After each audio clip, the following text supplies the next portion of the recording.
ধনেপাতা, আরে সত্যি তুই এখানে? নীলা তুই গ্রাজুয়েশনের পর তো আমাদের আর দেখাই হইলো না। জানিস আমার তো বিয়ে ঠিক হয়ে গেছে। সত্যি?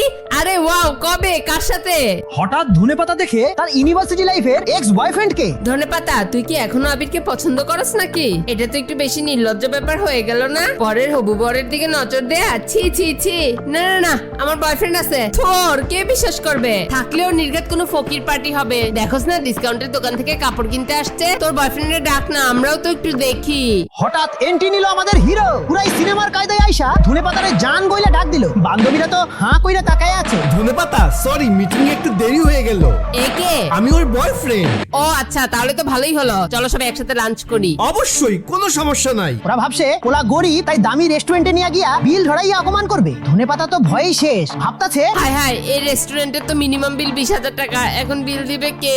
এত দাম আমার স্যালারি থেকে কেটে নেবে না তো? প্রথমবার দেখা, আজকে ট্রিটটা আমার। জানো, অর্ডার করার মতো ছোটখাটো কাজ আমার উপর ছেড়ে দাও। জানো, তোমার প্রতি আমার ভালোবাসা আর এই কার্ডটার মধ্যে মিল কোথায়? এই দুইটাই আনলিমিটেড। বাপরে, এ তো আমার থেকেও বড় অ্যাক্টর। আমার দিকে কি দেখছো? খাও। তোমাকে দেখলেই আমার পেট ভরে যায়। ওয়াও, কি রোমান্টিক। খাওয়া দাওয়া শেষে বিলের পালা। ওয়েটার আইসা বলল, আদনান স্যার, আসসালামু আলাইকুম। বিল দেওয়া লাগবে না, আপনি তো আমাদের বস।